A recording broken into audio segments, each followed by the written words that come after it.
Rally crowds swell as Election Day approaches, but is the message anything new?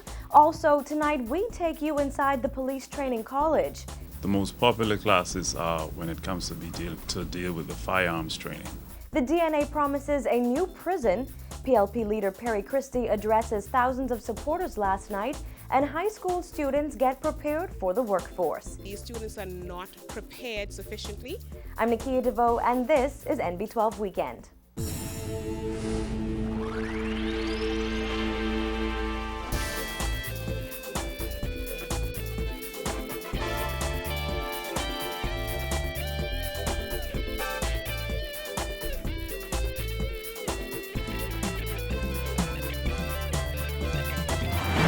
Welcome back to NB12 Weekend. Thanks so much for spending your Saturday evening with us.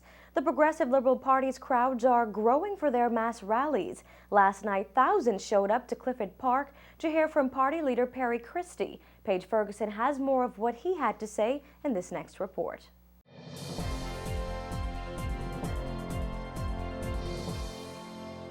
The Progressive Liberal Party is continuing its chant of deep change if it wins the next general election. Party leader Perry Christie last night stuck to his familiar adage that he has essentially used at every mass rally since the start of the election season, that his track record, in his own opinion, of being a good person and doing good for the people of the Bahamas. He said the 2012 election is about deep change and whether the party chosen will be successful at stemming the growth of crime and violence in the Bahamas and creating jobs for every 1 in 3 young Bahamians who are unemployed.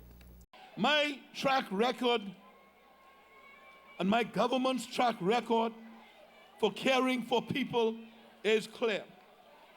We created, when we were the government, 22,000 jobs for Bahamians. We created urban renewal. We built 1,400 homes and counting. Ingram's policies, on the other hand, have shredded our safety net. He's borrowed hundreds of millions of dollars to create jobs for foreigners, not for Bahamians. And when times were toughest, he raised taxes on you Bahamians. And when businesses started closing their doors because of those roadworks, he sent his attorney general to court to fight them.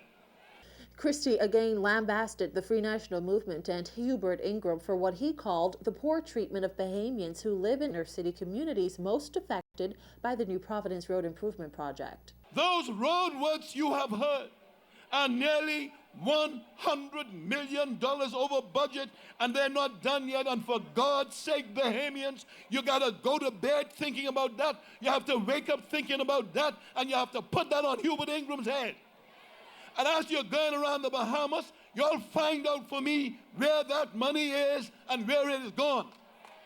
And know this, it can't hold in no cookie jar. So don't look in no cookie jar, look for a deep hole. Before a crowd of thousands of supporters, Christie again reiterated his confidence in winning back the government. Come the 7th of May, when the polls close, and the votes are counted, the Progressive Liberal Party will form the next government of the Commonwealth of the Bahamas. The PLP's next mass rally will be held on Monday, April 23rd at R. Bailey Park. For NB12, I'm Paige Ferguson. But the weather doesn't really care about election campaigns. Storms in the northern Bahamas shutting down an F&M mass rally in Bimini tonight, as well as a PLP mass rally in Grand Bahama. The PLP is supposed to reschedule for Tuesday. No word, though, on if the F&M will reschedule. Well, each year, more than 100 recruits graduate from the Police Training College. Just 5 days ago, 93 new recruits were sworn in. But little is known about the intense 6-month training they undergo. That is, until now. In this next report, our Jasmine Bonamy takes a rare behind-the-scenes look at the Police Training College.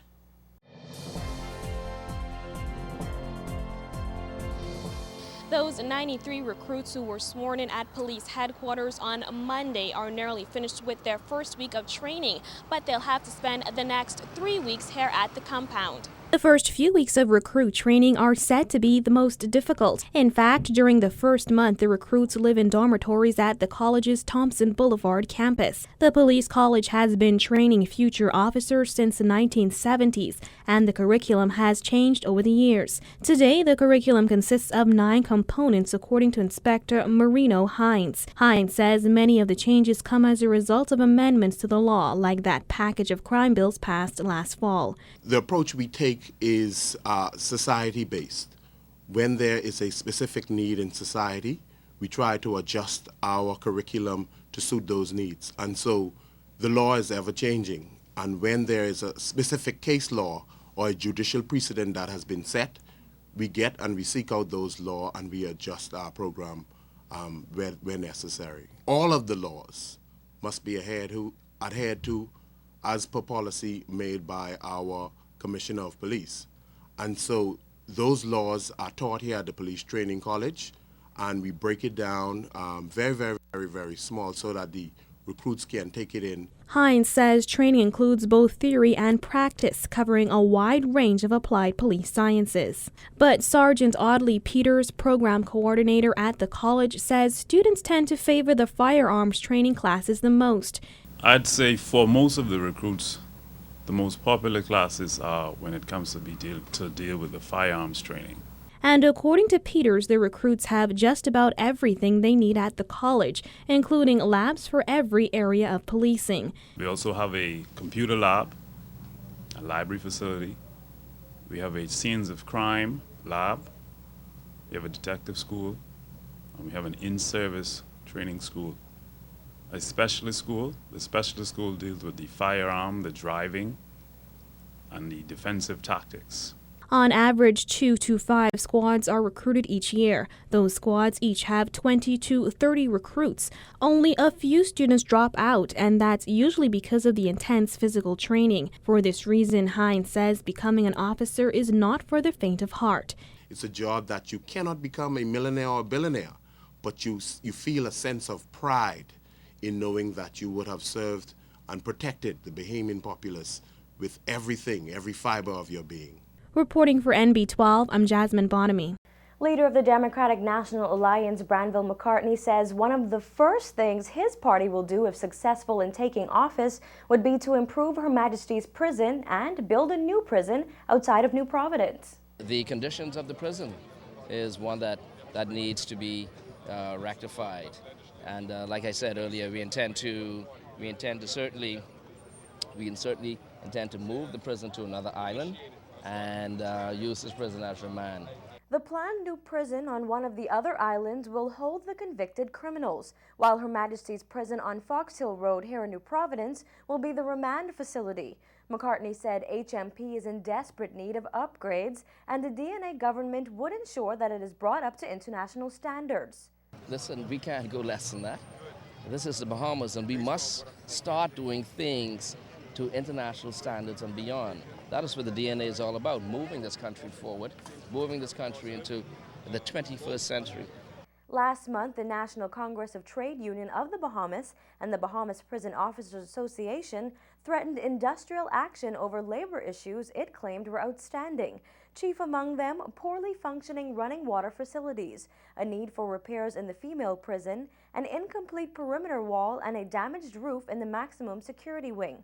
McCartney said he was also concerned about the terms of work for prison officers and the working conditions at HMP, as well as the living conditions of the inmates. But McCartney says that the prison is not the only thing that is lagging behind the rest of the world, and under a DNA government, the entire country will meet international standards. We have 20th century laws, our education system is in the 20th century, and our governance, the way we govern, as we spoke about last week Thursday night, is still way backwards.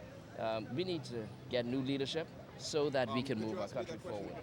Well, McCartney told our news team that more details will be revealed in the full version of the party's Vision 2012 and beyond this coming Tuesday at the party street rally in Camp Road. We asked our viewers how they felt about the idea. We'll have your Facebook answers later on in this newscast. Well, a 36-year-old man is dead after a drive-by shooting in the Mackey Street area this morning. According to police reports, the man was at Royal Palm Avenue when two men in a black Honda Civic approached him and shot him before fleeing the scene. The Kennedy subdivision resident was rushed to hospital where he succumbed to his injuries. The incident reportedly occurred around 9:30 this morning. Anyone with information on this incident is asked to contact police. This brings the murder count for 2012 to 40.